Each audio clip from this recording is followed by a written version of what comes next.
అందరికీ నమస్కారం. భక్తి శ్రవణం టీవీకి స్వాగతం. ఎవరిలో అయితే ఎదుటివారిని ఆదుకోవాలనే ఉన్నత గుణం ఉంటుందో, ఎదుటివారి పట్ల ఎవరు జాలి చూపిస్తారో, ఏ వ్యక్తి అయితే అందరితోనూ ఒకే విధంగా ప్రేమగా ఉంటారో, ఇక ఆ వ్యక్తి సాధారణమైన వాడు కాదు. గుర్తుంచుకోండి. ఎవరికైతే అర్థం చేసుకోవాలన్న ఆసక్తి ఉంటుందో వారు వెంటనే అర్థం చేసుకుంటారు.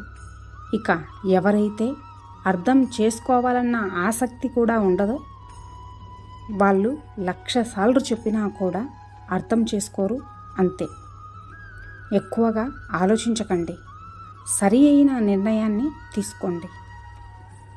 భయం ఇంకా అసహనాల వల్ల అన్ని పనులు చెడిపోతుంటాయి, అవునా? కానీ ధైర్యంలో ఇంకా ఆశలో ఒక శక్తి ఉంటుంది. అది చెడిపోయే పనులను కూడా సఫలం అయ్యేలా చేస్తుంది. అందుకే విశ్వాసాన్ని అలాగే నమ్మకాన్ని ఎప్పుడూ కూడా కోల్పోకండి. ధైర్యంగా ఉండండి. ఇక అప్పుడు అంతా మంచి జరుగుతుంది. జీవితంలో మనం ఏదైనా గట్టి నిర్ణయం తీసుకునే ముందు భగవంతుడి ఎదుటి నిలిచి వెళ్ళటమే మంచిది. ఎందుకంటే మనం మనుషుల దగ్గర అబద్ధాలు చెప్పగలం, దేవునితో చెప్పలేం కదా.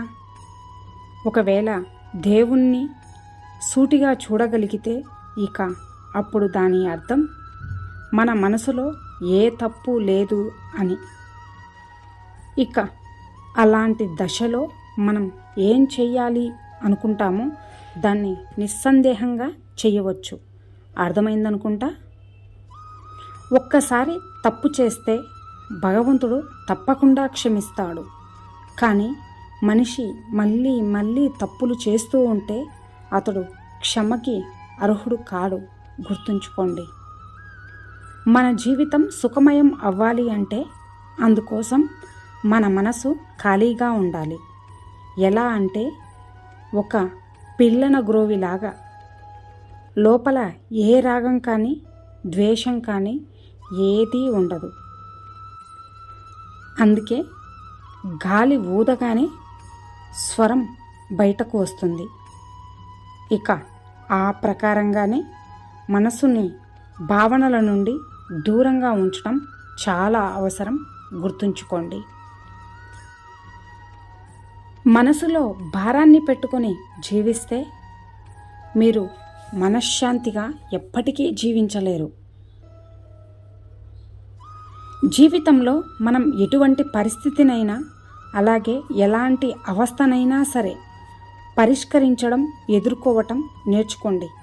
ఎప్పుడైతే మీరు మీకున్న సమస్యలని పరిష్కరించడం నేర్చుకుంటారో అప్పుడే ఈ ప్రపంచానికి ఏదైనా ఇవ్వడానికి మీరు యోగ్యులవుతారు. ఆ విధంగా మీరు విజయం పొందితే ఈ ప్రపంచానికి ఒక మంచి ఉదాహరణగా మిగిలిపోతారు. ఇక ఒకవేళ అపజయం పొందితే నేర్చుకుంటారు. ఎవరైతే లోభాన్ని వదులుకోరో వాళ్ళు అనుభవించక తప్పదు. గుణపాఠం నేర్చుకోక తప్పదు. కొంతమంది మాటలతో నేర్చుకుంటారు, ఇంకొంతమంది మాటలతో ఏమాత్రం నేర్చుకోరు. వాళ్ళకి నేర్పించడానికి భగవంతుడు వేరే పద్ధతి తప్పకుండా అవలంబిస్తాడు. గుర్తుంచుకోండి. మనసు. ఈ మనసు అనేది చాలా విచిత్రమైనది. శరీరంలో ఇది ఏ చోట ఉంటుందనేది ఇప్పటికీ ఎవరికీ తెలియదు, అవునా?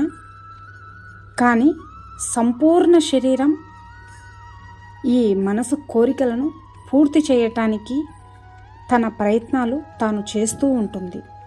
ఒకవేళ మనసుకి ఏదైనా తినాలి అనిపిస్తే మనిషి తన ఆకలిని తీర్చుకునే మార్గాల కోసం వెతుకుతూ ఉంటాడు.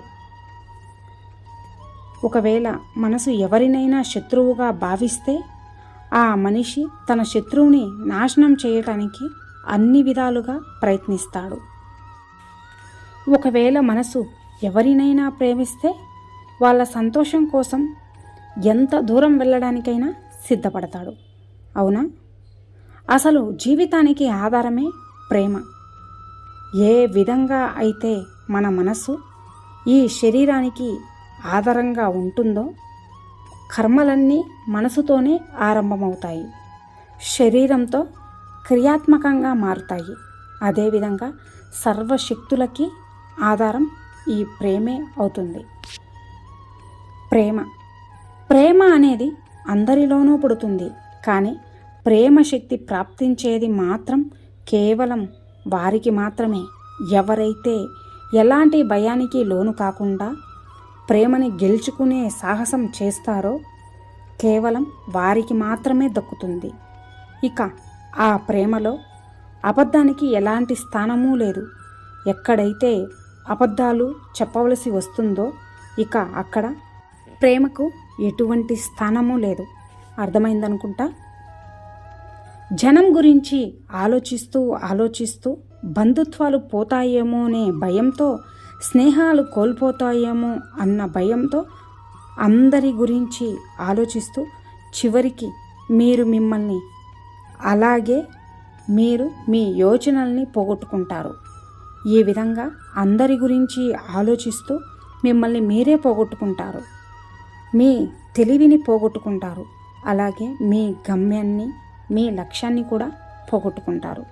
అప్పుడు ఈ ప్రపంచంలో ఎంత గొప్పది లభించినా సంతృప్తి మాత్రం ఎప్పటికీ లభించదు. ఈశ్వరుడు ఎప్పటికీ చెప్పలేదు మిమ్మల్ని మీరు కష్టపెట్టుకుంటేనే పుణ్యాన్ని సంపాదించగలరని. ఈ కష్టం అలాగే సుఖం ఇవన్నీ మనకి పాఠాలు చెప్పడానికే వస్తాయి. కాబట్టి అవి రావడం ఎంతో అవసరం. ఎప్పుడైతే అందరూ పాఠం నేర్చుకుంటారో అప్పుడు కష్టాలు తప్పకుండా వెళ్ళిపోతాయి.